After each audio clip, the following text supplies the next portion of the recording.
Welcome to the Internet Chess Club.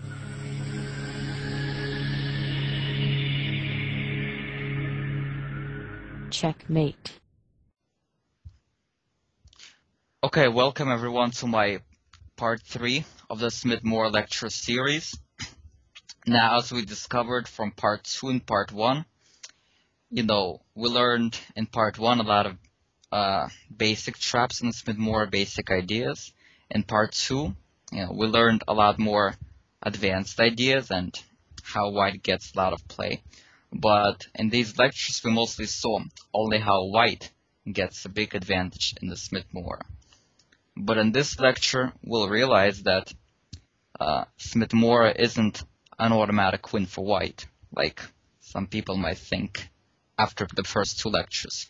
And in fact, there are ways that black can set a lot of challenges or have not such a bad position. And it's actually not as complicated as some variations might be, but you just have to have the right move order. And we'll see some games that I didn't win against good players. How Smith Morra is good to play against. Now, e4, c5, d4, c takes, c3. So, one of the main ways to refute Smith Morra is d3, d5, and a few others. However, as we saw, all of them give white an advantage. But there is one declined variation that we did not look at from the black side, in which case white doesn't have such a big advantage, and that's knight f6. Now, as you might have noticed, it transforms into the line c3, knight f6, e5, followed by d4 here. So it's very similar to that line. And as we know, c3 move 2, the Alapin variation doesn't always give white a great advantage. But we'll see how it's the best way to manage against this. So knight f6, good move, developing knights before bishops and transforming into a good line for black, sort of a good line. e5. And now white can play knight f3 and bishop c4. Let's say knight f3, knights before bishops. Knight c6. And now bishop c4. Okay, so what can black play here? Well, they have to do something about that knight. The logical moves are either e6 or knight b6. So, let's say e6. In that case, we take c takes d4. And yes, black later plays d6, and they're not as cramped. But the thing is, yes, this is safe, everything's safe. But white is slightly better. Because even though white has the isolated pawn, and black has the d5 square for a good amount of time, still, after bishop d3 ideas, queen c2, stuff like that, maybe a3 to stop knight b4 later on, putting pressure on the h7, white has some good play on the king side. So, indeed, even though white's not winning, but white has a good game also, and it's going to be tough to do something to the isolated pawn. In fact, there's a game in my library that I won in 16 moves against a 2100 player, which we can see later on in this variation, similar to that. So usually, e6 is not the best, because the thing is that bishop on c8 is blocked, and it doesn't really do much to protect h7 in the future. So e6 looks good and looks safe, but it's not quite as effective. The most effective variation is knight b6, bishop b3. Now if we take, knight takes back, and then this pawn gives black a hard time, because again, it's a pawn on e5. We all know what that means by now. And now several players play differently. d5. One of the common moves. And now, as I said, e6, still not the best move because locks the bishop and doesn't really protect this diagonal. So g6 is the best. Now, let me ask you a question. What would happen if bishop g4, trying to take advantage of the weak pawn on d4, put pressure there? What should white play then? Well, as we know, the knight is not on f6 and the black's not castled. So that means a good idea, bishop takes f7, king takes, knight g5, stopping him from castling, king e8, knight takes, knight a3, white's good. White's pretty safe. It's a dynamic position, but it's analyzed, white's pretty safe. You just have to make sure you are careful with the checks, but white's fine here.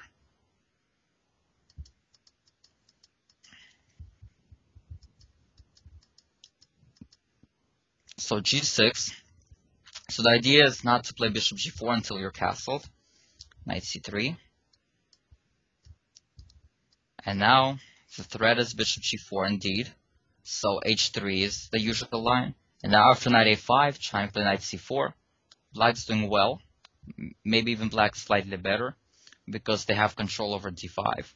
White doesn't really have pressure on the king's side. And the d4 pawn is a little weak. It's isolated. And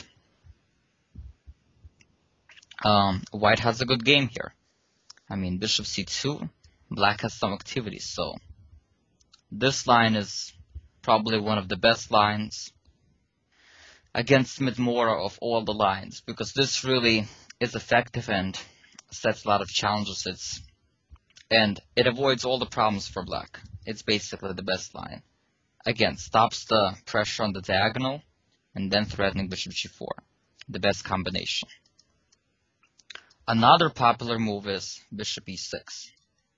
Now, quite frankly, that's the move that I played in the US Open against probably one of the best grandmasters in the whole of in all of America, United States, Hikaru Nakamura. Probably everyone heard of that name before. And basically that was in the US Opens in the beginning of August, so that was pretty recently. And he played this line to be pretty safe and again keep controlling the square. So let's see how I deal with this line. Knight c3. Now bishop d5.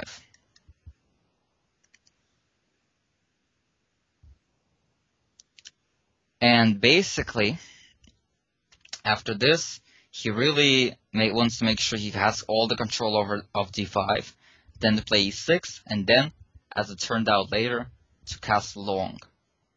And I did get a good position as a result. That game is in my library. If you have time, we can go back to that game. It's in my library.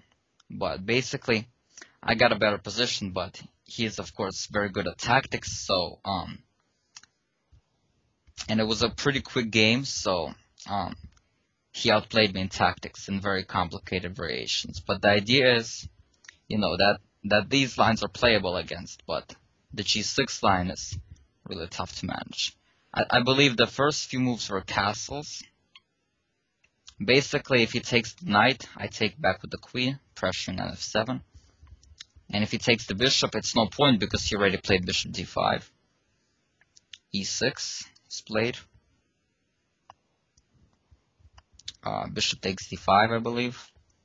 And then basically queen b3. And, you know, it went on from there. You know. So that was it.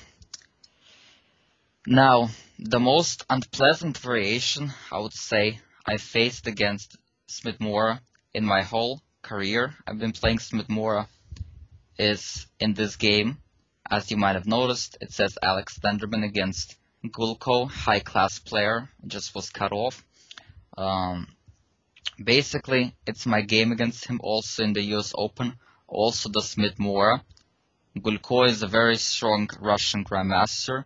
Um, he's 6 years old, but 60, but he knows his openings very well, and he calculates very well, um, very detailed, and he has very good analysis, and he basically doesn't miss a thing. And I felt like the only way I can touch him is by Smith Morra, because Smith Morra was something that was not as well studied in the past. But unfortunately, no such luck. He knew Smith Morra very well and knew exactly what to do with it, and got a great position. And he played it pretty simple. And so with a 2-hour game, sudden death 1 hour. And here it goes. E4, C5, D4, takes, C3. He accepted without hesitation. Knight takes, knight C6, knight F3, D6. And now, obviously, I was hoping for knight F6 because then white plays E5. But most likely, players with such a level don't fall for these things, and he played the best move. He played E6 in this position. Because again, if G6, I play E5 as well. So he kind of told me, no more E5 for you. Goodbye. I don't want to see you. I'm closing all the files from you. And all the diagonals. And now try to beat up on my weak pawn on D6. That's your only chance. So that's what I did. Queen E2. But now, he makes another very good move. Bishop B7. Now, if he plays knight F6, I still have a pretty good game. It actually transposes into a line where you play where they play E6 first, bishop F4, and then D6, and then bishop C4. So now, after bishop F4, I believe we went over this in part 2. What do you do for white if they play E5?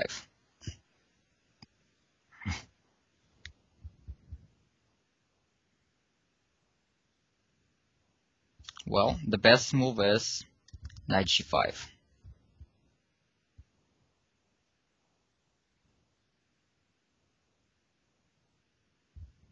The best move is knight G5 because, again, the bishop is really, you're threatening more. Knight takes F7 and knight takes H8, and white got a pretty good position out of it. As I said, knight G5, queen D1, it's fine. Now, honestly enough, just recently, in this variation,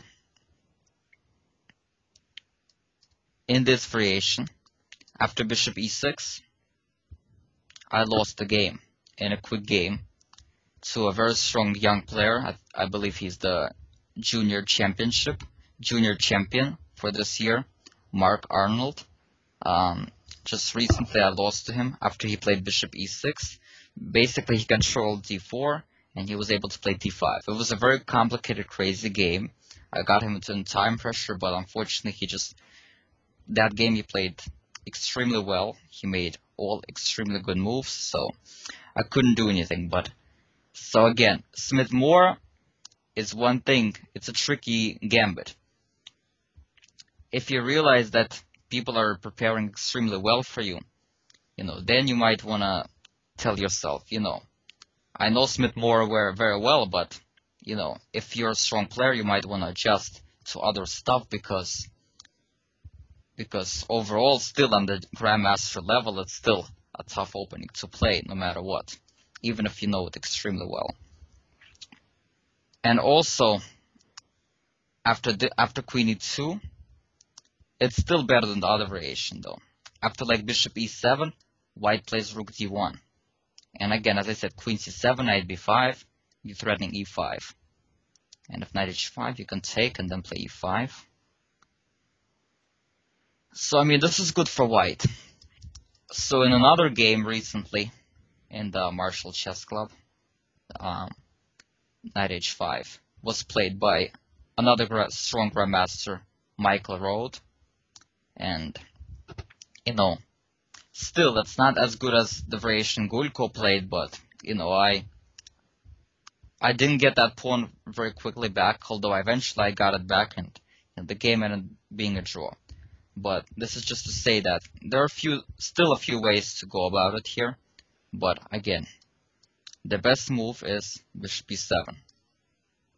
Because unfortunately for white, that stops all the nice surprises after this because of e5. And there's no more knight g5. So that's a frustrating aspect of this, and the only real way of setting challenges is just to castle, continue putting pressure, and that's what I did. Knight f6, rook t1, and certainly what's white threatening? e5, so he played e5.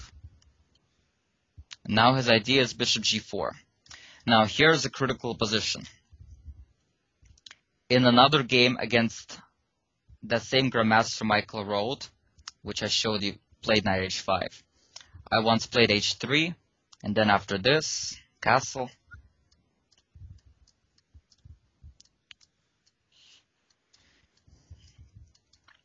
I ended up putting a lot of pressure on him, developed my rooks in a very good way, put pressure on the pawn. I was all over him, and basically, he played very well. It was a tough game. He beat out all my challenges. It ended up being a draw, tough draw. But the thing is, that probably would have been a better variation to play. Though, for some reason, like lately with my analysis, I didn't really like the bishop e6 line for white either. So I decided I'm going to try something new, which I never tried before, and I felt it would be very good. Look at the move. Bishop b5.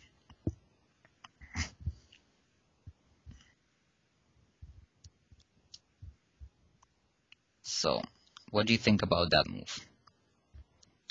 First of all, why bishop b5? Why did I move the bishop twice from c4 to b5 without developing the bishop on c1 yet? Well, the idea is pin the knight, and now we threaten to win a pawn. And if bishop d7, I would play bishop g5 to threaten take here and take here. And if he takes with the pawn, knight d5, and I have a pretty good game. So I'm putting a lot of pressure. And again, if he castles, I play knight takes e5.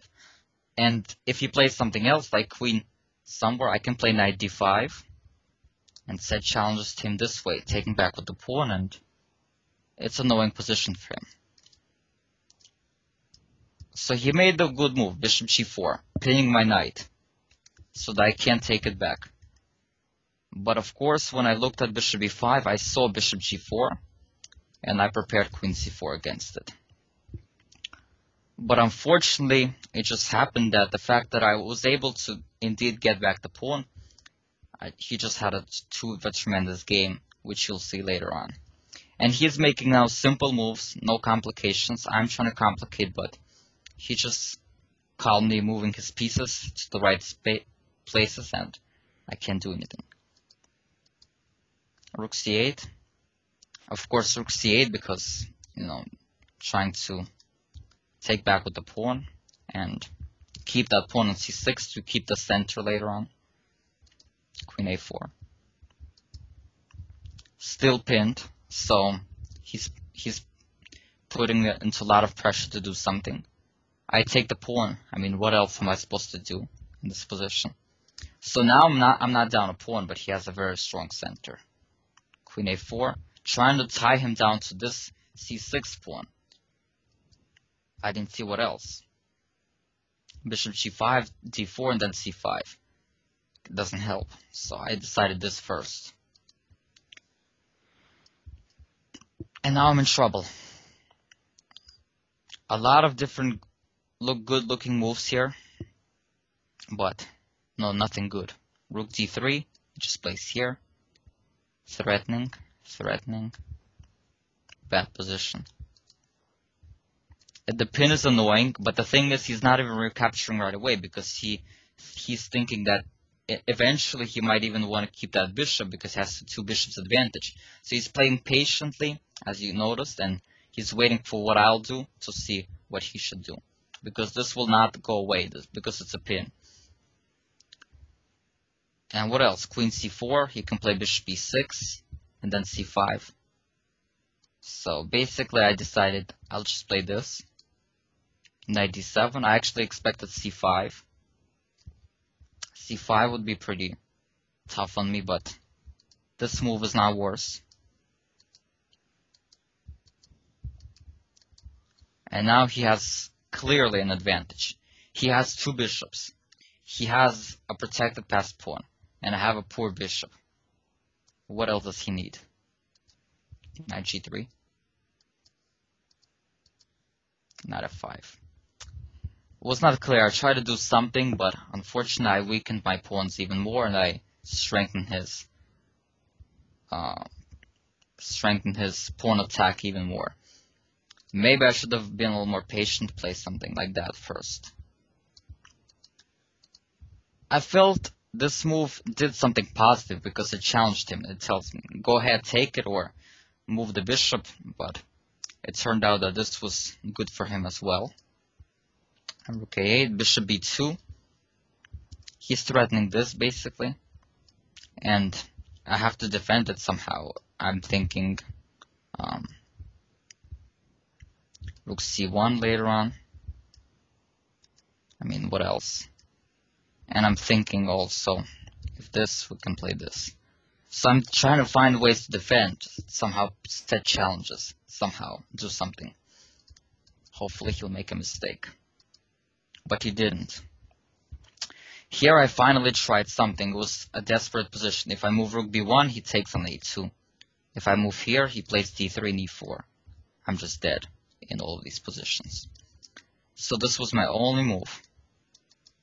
But the thing is, he calculated everything here very well, spent just enough time he needed, never got into time pressure, and kept keeping me off balance. He didn't really let me get a time advantage over him out of the opening, which often means that I will now win the game, because I often win the game by putting a lot of pressure and gaining a time advantage at the beginning. But if I don't, and I'm playing Grandmaster, chances are very good to beat me. Rook takes, and now this is my final decisive mistake.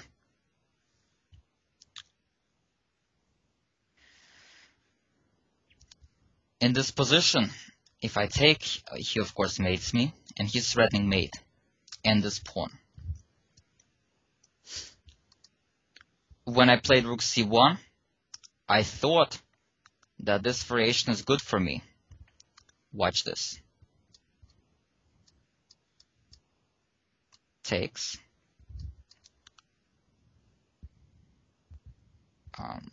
Wait just a moment. Sorry, bishop f6 first. Check. Now you have to defend mate, so you can't really waste a move here. So h3, for example, or h4. Takes. Rook c7, challenging the pawn. Takes. Now if king f1, he wins. So king h1. And now it looked very good for me. But unfortunately, I didn't see this variation till the end because I was already in a little bit of time pressure, as I mentioned. So this, and then he gets the exchange. So unfortunately, this big variation, he calculated better than me, and I didn't really have anything here. The only move I could have tried is rook d7, in which case he would just play rook a8, and I don't see how am I saving the game, because he's up 2 pawns and he's about to take the knight, so it looks like big trouble for me. So when I realized this mistake,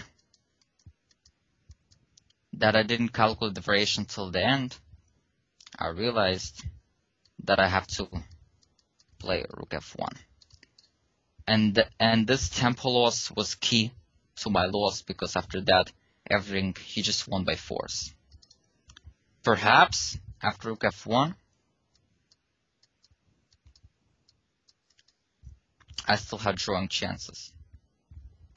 because it's hard for him to find a plan. E4, G5, Bishop B7, Rook D7. He's still putting some pressure. It looks like he's probably winning. If G5, H4, maybe Rook A3, King G2 then, and then try to play E4 and then Rook D3. That might be winning. He probably would find some win here, but it will be a little tougher for him to win. So I probably let him off the hook a little bit because of that miscalculation. And I end up, as you see, I lost the tempo. He played Bishop F6, of course, and I end up playing Rook F1, and now the game is over. If I play back, he plays D3, the game's over.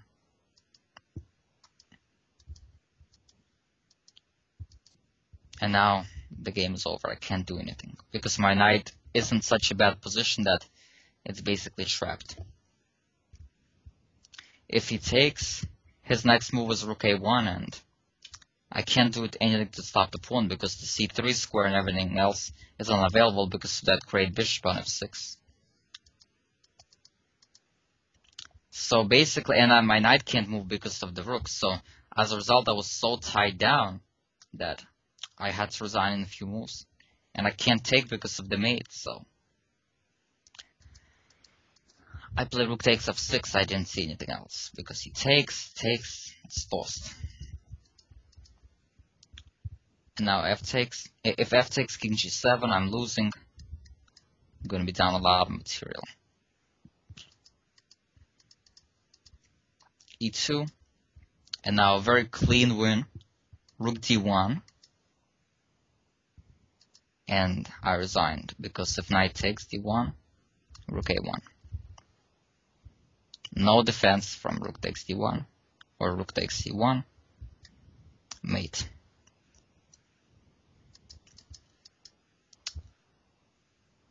So as you guys see, this was a very instructive game of how to play very well against the Smith Morra. And probably, even though I did get back the pawn after Bishop B5, and I did set challenges, unfortunately it turned out not to be a great move, because not a good novelty, because even though I got back the pawn, but with proper play, he got a very good initiative, and I was struggling the whole game to get anything back, and I just couldn't do it, because he had a great technique, and he saw all the calculations, and he just played a great game. You have to tip your hat to him. He played very well. And that game, of course, won him the tournament. So this is basically how it's best to play against the Smith Morra. You just have to play simple and be aware, be ready to beat out the challenges, play simple and calculate well. And another key component is not to get into time pressure. He didn't. He played everything nicely and smoothly and quickly. And that's what got me into time pressure as well. So basically, Gulko just played very well. He knew the opening. He saw all the tactics and he saw all the positional plans in the game. And including that, he never get into time pressure, played very fast. And he knew what he was doing. And he didn't let me get up on time. And he did everything he's supposed to do to win the game. And congratulations, Gulko. He played very well the whole tournament. And he won the tournament, of course. And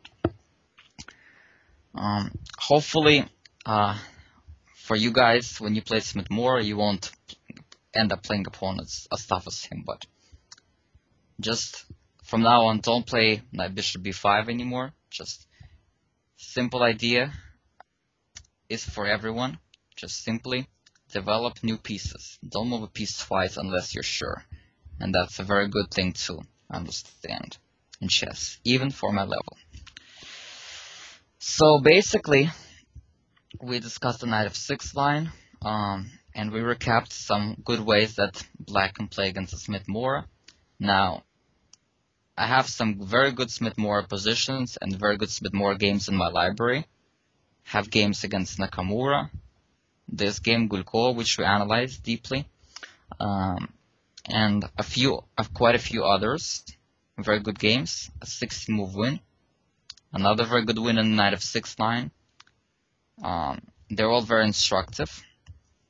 And maybe later on, in a few more lectures, when I'll be showing you my top games, or top games either by strength or top games by how instructive they are. Like this one, maybe not my best game, but I feel it's very instructive, so important to show. So that's all of a difference. So maybe we'll analyze them in the later lectures. But for now, I hope you all enjoyed all the parts, the part 1, part 2, part 3, and hopefully everyone will now feel comfortable of playing the Smith Morra and have the desire to set challenges to opponents and surprise them by this very nice gambit and put a lot of pressure to them. And basically you want to know where you are. If the gambit is good for you and you feel comfortable that opponents are humans, will make mistakes usually, then you should play it. But obviously if you want to be completely a perfectionist, there are other main lines, but I feel that Smith Morra is a very good line, even on a good level. Yes, sometimes you will lose a few, but remember, the first few times that you played Smith Morra, people will not adjust to you as much, even if you're a good player. So the key is, you always want to make sure that you have that trick under your sleeve when you're playing a big game somewhere. So you might want to learn it pretty well. So again, hope you all enjoyed all the 3 lectures, and we'll see. My next lecture might be either for another beginner's lecture, and then following up, I'll promise, I'll have another lecture where I'm gonna go over my top games. Okay, thanks everyone for watching all my 3 parts, and thanks for enjoying. I enjoyed receiving messages with all different comments and questions in the lectures, and keep it up. That was very good.